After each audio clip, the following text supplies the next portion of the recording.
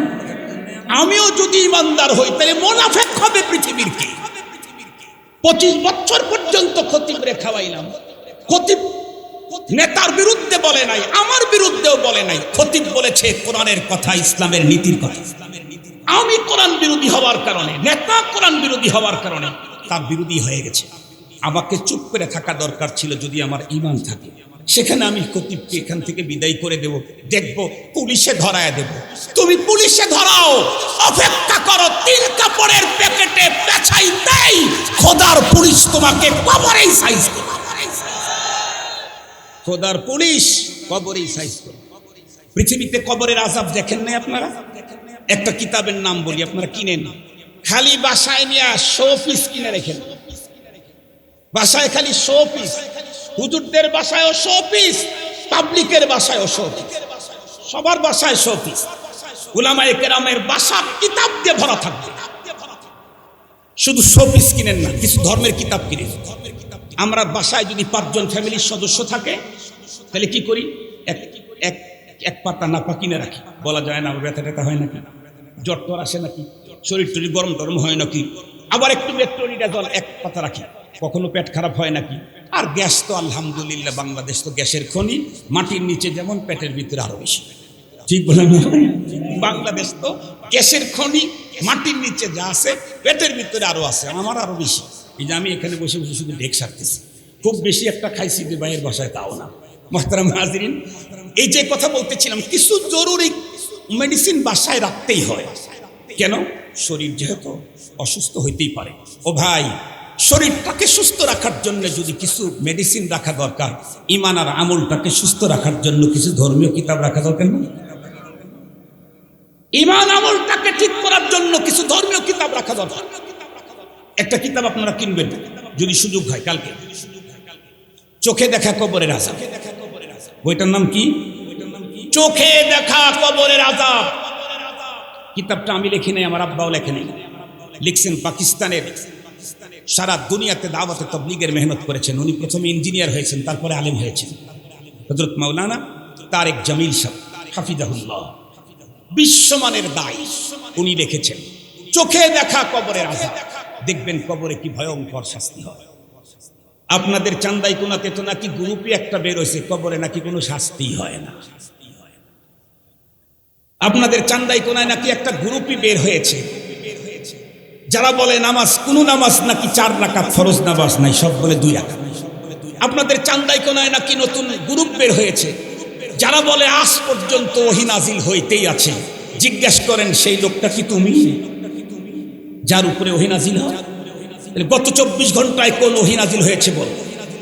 প্রয়োজন হলো ওই লোকটাকে টেনে বের করে নিয়ে এসে বলা, 24 ঘন্টায় তোর কাছে কোন ওহী আসছে বল। এটা বলা দরকার। এত সহজ নয়। তুমি একজন সাচ্চা পাক্কা ইমানদারের ইমান নষ্ট করবা।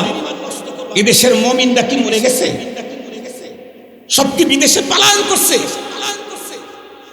এইখানে এক মুরব্বীর বইয়ের দোকান ছিল, মুরব্বী মনে হয় মারা গেছে। এদের পাশে বেঁচে আছেন। আল্লাহ আল্লাহ তার নেখায়াত বাড়ায় দেয়। উনি একদিন আমাকে ডেকে বলেছিলেন, মাওলানা আপনাকে আমি খুব চয়েস করি। কেন? আপনার দুর্নাম আর গীবত করে যারা চাষতলে বসে বসে, আপনি তার উত্তর দেন হলো মসজিদের মেম্বার থেকে। এই জন্য আপনাকে আমি চয়েস করি। আলহামদুলিল্লাহ, আলহামদুলিল্লাহ। কোনো এক জায়গায় যাওয়ার পর আমি বলছি, আমি 1 টাকা হারাম অবৈধ খাবো না, কেউ খেলে আমি তাকে খেতে দেব না, ইনশাআল্লাহ। আল্লাহ জানি এই উসুলের উপরে মৃত্যু পর্যন্ত রাখে। অহংকার করার কিছু নেই। শয়তান আমাকে গোমরা করতে 1 সেকেন্ড লাগবে। শয়তান আমাকে গোমরা করতে 1 সেকেন্ড লাগবে। মুহতারাম হাজিরিন, এই জাতীয় ফিতনা থেকে নিজেদেরকে মুক্ত করতে হবে, রাখতে হবে। এরিয়ায় কেউ থাকে, ওই যে কিছুদিন আগে জানি এক কি ভাইরাস আসছিল, আর একটু জোরে বলেন। আরে করোনা তো আঞ্চলিক না, আপনারা এখন স্মার্ট বাংলাদেশের লোক। কোভিড বলেন কি? কোভিড-19 তো 19 সালে আসছে, এজন্য 19 কোভিড মানে করোনা। কোভিড-19 প্রথম চান্সে যারা আক্রান্ত হল, কি হলো? তাদের ছেলেও কাছে যায় না, মেয়েও কাছে যায় না। লাশ নিয়ে আইসা রাখছে 3 তলা থেকে, কেউ নিচে নামে না। কেন? গেলেই ধরবে।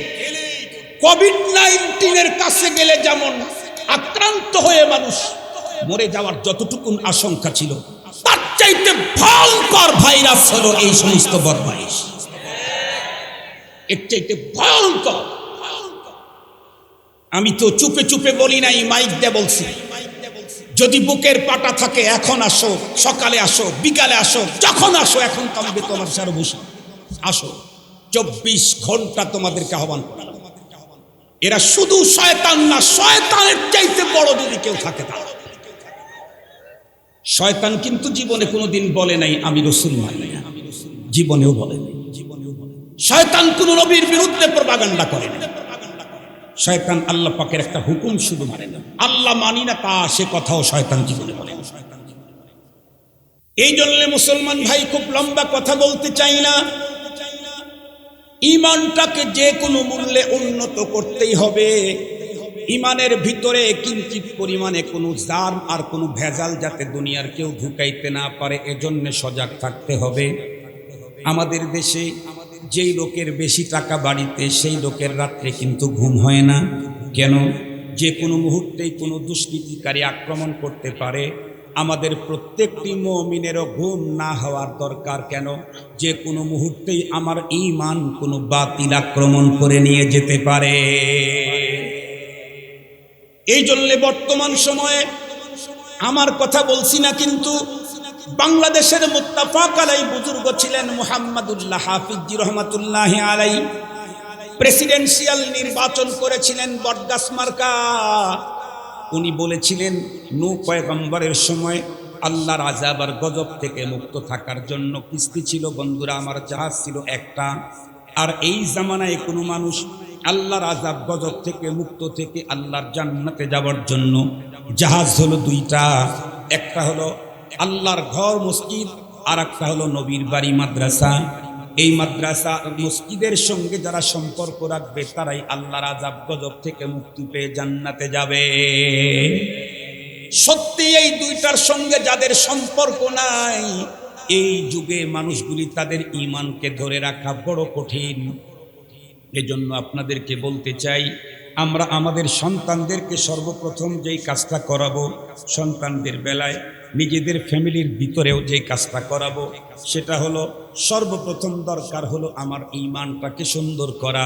ছোট্টবেলায় আমরা যখন ছোট ছিলাম তখন মর্নিং মক্তবের ভিতরে ওই যে গ্রামের মুন্সি, ওই যে মহল্লার মুন্সি, উনি কিন্তু আমাদেরকে কয়েকটা সবক পড়াইতেন। কি সবক পড়াইতেন?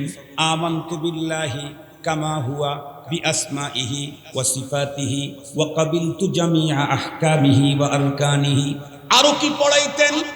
আমানতু বিল্লাহি ওয়া মালাইকাতিহি ওয়া কুতুবিহি ওয়া রুসুলিহি ওয়াল ইয়াউমিল আখিরি ওয়াল কদরি খাইরিহি ওয়া শাররিহি মিনাল্লাহি তাআলা ওয়াল বাসি বাদাল মাউত। যতদূর পর্যন্ত আওয়াজ যায় করজোরে অনুরোধ করে বলবো, কথাগুলি একটু শুনবেন। মক্তবে ছোট্টবেলায় যা পড়েছিলাম, কারো বয়স 70 হয়ে গেছে, কারো বয়স 80 হয়ে গেছে। ছোট্টবেলায় মাত্র কয়েকটা স্লোগান দিয়েছিলাম, আজ পর্যন্ত সেই স্লোগানের উপরে আমরা আমাদের জীবন উঠাইতে পারলাম না। ছোট্টবেলায় ছোট্ট কয়েকটা স্লোগান দিয়েছিলাম, আমানতু বিল্লাহ ওয়া মালাইকাতিহি ওয়া কুতুবিহি ওয়া রুসুলিহি ওয়াল ইয়াউমিল আখির ওয়াল কদরি খাইরিহি ওয়া শাররিহি মিনাল্লাহি তাআলা ওয়াল বাসি বাদাল মাউত। এই 6টা কথার উপরে 80 বছরেও দাঁড়াইতে হবে। ছোট্টবেলায় পড়েছিলাম আমানতু বিল্লাহ, ভালো করে বুঝবেন। আমার প্রথম ঈমান হলো আল্লাহর প্রতি। যদি কেউ জিজ্ঞাসা করে তো আল্লাহ কেমন, আমি যে তো অত বড় পণ্ডিত হই নাই, এই জন্য আমি বলবো আল্লাহ যেমন তেমন কামা হুয়া। যদি আমাকে বলে আল্লাহর হাত আছে নাকি, আমি যদি আলেম হই তাহলে বলবো ইয়াদুল্লাহি ফাওকা আইদিহিম। কোরআনে পাকে আয়াত আছে আল্লাহর হাত তোমাদের হাতের উপরে। কিন্তু যদি জিজ্ঞাসা করে আল্লাহর হাতটা কি আমাদের মতো নাকি কার মতো, তাহলে আমি চুপ করে থাকবো কেন? এটা আমি জানি না। কোরআন যতটুকুন বলছে অতটুকুন বিশ্বাস করি, এর চাইতে বেশি বলতে পারি না। তুমি আর আমি যদি আল্লাহর হাত কেমন, পা কেমন, এগুলি নিয়ে যদি ভাবতে যাই, আমি তো ছোট্ট একজন মানুষ। তামাম পৃথিবীতে নাম করা বিশ্বমানের দার্শনিক ছিলেন হযরতে শেখ সাদি রহমাতুল্লাহ আলাই। উনি নিজেই বলেন যে সবে হা নিশস্তাম দরি সায়রে গম কে ওয়াহশব গিরফত আসে তিনম কে কুম দরি বরত কিস্তি ফরুশদ হাজার কে পয়দা নশদ তখতায়ে বরকিনা। এজন্য সাধারণ মুসলমানের ঈমান আমানতু বিল্লাহি কামা হুয়া, এর চাইতে বেশি আপনি জানতে যায়েন না। ছোটদের অঙ্ক 1 1 কে 1, 2 1 কে 2, 1 আর 1 কত হয়, 2 আর 2 কত হয়। ছোটদের অঙ্ক ছোট, বড়দের অঙ্ক সৃজনশীল। তারপরে পাটিগণিত, বীজগণিত, শালাগণিত, পাতার সব গণিত, আরো যত গণিত আছে, এটা হলো বড় হলে। ছোটদের গণিত গণিত দিলে গণিত মনিত হবে না, খিচুড়ি হবে, খিচুড়ি। আমরা সাধারণ মানুষ, আমাদের আল্লাহর প্রতি ঈমান হলো আল্লাহ কেমন জানি না, তবে উনি যেমন তেমন, উনি যেমন তেমন, এটার আমার উপর আমার বিশ্বাস। তারপর আর কি, আল্লাহর প্রতি ঈমানটা কমপ্লিট করতে চাইলে বিআসমাইহি ওয়া সিফাতিহি, শুধু আল্লাহর জাতকে মানি। তা আল্লাহর যত নাম আছে নাম সহ আমি আল্লাহকে মানি। আল্লাহর যত গুণ আছে সব গুণ সহ আমি আল্লাহকে মানি। আল্লাহর ব্যক্তির ভিতরে যেমন কাউকে শরীক করা যায় না, আল্লাহর গুণের ভিতরেও কাউকে শরীক করা যায় না। কিন্তু আমাদের বাংলাদেশে কথা বলেন না কেন? বাংলাদেশে কি হয়, এই কেন্দ্রীয় শাহী মসজিদে এসে আল্লাহু আকবার হুজুরের পিছনে ইয়াকা নাবুদু ওয়া ইয়াকা নাস্তাঈন, তার মানে কি তা জানেন? আল্লাহ তোমারই ইবাদত করি, আর কারো না, তোমার কাছেই চাই, আর কারো কাছে চাই। মসজিদে বললাম হাতটা বেঁধে মসজিদ থেকে বের হয়ে 9 রশি 10 রশি আরো কি রশি টশি আছে আমাদের দেশে, আসে রশি টশি আছে আর কি। তারপরে পুরি আছে, সিঙ্গারা আছে, আছে না আমাদের দেশে? মেলা পুরি আছে না? কি পুরি? চন্দ্রপুরি। তারপরে কি পুরি? হ্যাঁ, আরো অনেক পুরি আছে, আমরা পুরি টুরি সিঙ্গারা কম খাই, এই জন্য মনে নেই আর কি। তারপরে বাগি আছে, বাগি আছে, ফোর্ট আছে। বাগিটা কি চেনেন তো? হ্যাঁ, অমুক বাঘ তমক বাঘ, অমুক ফোর্ট তমক ফোর্ট, এগুলি মসজিদের ভিতরে বসে বলে ইয়া কানা আবুদু। মসজিদ থেকে বেড়ে আসার পরে ওনার মুরিদ তো, এবার ব্যবসা বাণিজ্য খারাপ, বাবার কাছে যাই। ব্যবসা বাণিজ্য খারাপ, কার কাছে যাবে? এই মিয়া, বাবার কাছে যদি দেওয়ার মতো কিছু থাকতো তাহলে বাবা তোমার হাতের দিকে তাকায় থাকতো না। বাবা তার সে আগে নিত, তারপরে তোমারে নিত। বাবাই তোমার হাতের দিকে তাকায় আছে, সেই বাবার কাছে যায় খালি দিবা, কিছু নিবা না, পাইবা। আমাদের মাদ্রাসার একজন হুজুর আছে, জোর হুজুর, বেতুয়ার হুজুর। এলাকায় মাঝে মাঝে খাসি টাসি হারায় যায় না, ছাগল টাগল হারায় না, ছাগল হারানোর পরে আবার মাইকিং করে। মাইকিং, ছাগল হারানোর মাইকিং যদি আমাদের ওই হুজুরের কানে ঢোকে, হুজুর বলে দেখ দেখ লোকটা কত বড় ব্যাককেল, 5,000 টাকার ছাগল হারাইছে, ওইটা তো গেছেই, আবার 800 টাকা দিয়ে মাইকিং করে এটাও যেতেছে। বুঝলেন না কথা? কি বুঝছেন আপনারা? 5,000 টাকার ছাগল হারাইছে, ওটা তো গেছেই, আবার 800 টাকা পকেট থেকে বাইর করে মাইকিং করতেছে। তোমার ওই ছাগল আর মানুষ দিবে? এই 800 টাকা লস করে। ও ভাই, যারা বাবার দরবারে ছাগল পাঠাই, গরু পাঠাই, মন কেমন চাউল পাঠাই, বাবা দিবে, বাবা দিবে, বাবা দিবে, বাবা দিবে না, খালি নিবে। বলেন বলেন, বাবা দিবে? আরো জোরে বলেন, বাবা দিবে না, খালি নিবে। এই যে দেনেওয়ালাকে, এইখানে অন্য কাউকে যদি শরীক করি তাহলে আমার ঈমান শিরিক যুক্ত হয়ে গেল। শিরিক যুক্ত ঈমান দিয়ে দুনিয়াতেও আল্লাহর মদদ পাওয়া যায় না, পরপারেও, কথা বলেন না কেন, পরপারেও মুক্তি পাওয়া যায় না। আপনাদের এলাকার কোনো একজন বড় নেতা, খুব বড় মাপের নেতা, সবাই তারে মানে, কিন্তু উনি অর্ধেক আওয়ামী লীগ করে, অর্ধেক বিএনপি করে। এখন তো নির্বাচনের সময় আসছে, কোন দল থেকে নমিনেশন পাবে? বোঝেন না আপনারা? আমার কথা বোঝেন না কিছু? অনেক বড় নেতা, অনেক বড় শিক্ষিত, অনেক বড় দাতা, কিন্তু কিছু আওয়ামী লীগ করে, কিছু বিএনপি করে, দুই দলের সাথে সম্পর্ক রয়েছে। উনি যখন টিকিট কিনতে যাবেন, কোন দল দিয়ে? আর একটু জোরে বলেন।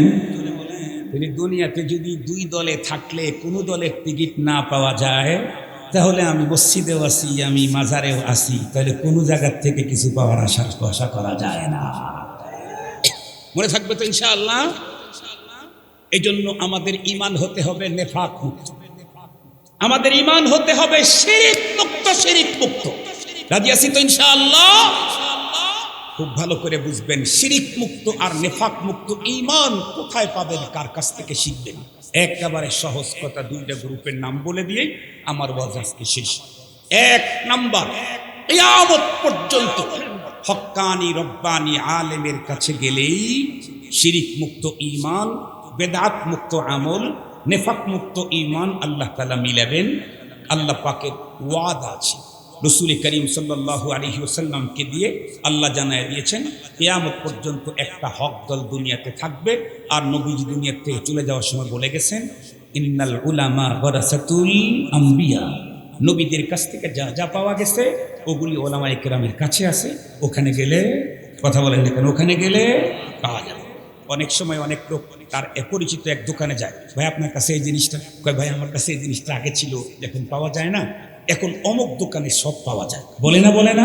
আল্লাহ তার রসুলকে দিয়ে জানায় দিয়ে গেছেন, রসুলের কাছে যা আছে এটা ওলামায়ে কেরামকে তার নায়েব বানায় দেওয়া হবে। এই জন্য ওলামায়ে কেরামের প্রতি মহব্বত রাখবে ইনশাআল্লাহ, ওলামায়ে কেরামকে ভালোবাসবে ইনশাআল্লাহ, দিল থেকে না মুখে মুখে। আরো জোরে বলেন, দিল থেকে না মুখে মুখে। আরো জোরে বলেন, দিল থেকে না মুখে মুখে। রব তো খালি দিল চেনে না, আর শুধু চামড়াই বুঝে। আল্লাহ মানুষের চামড়ার মুখ চেনে, অন্তর বুঝে না। আরো জোরে বলেন।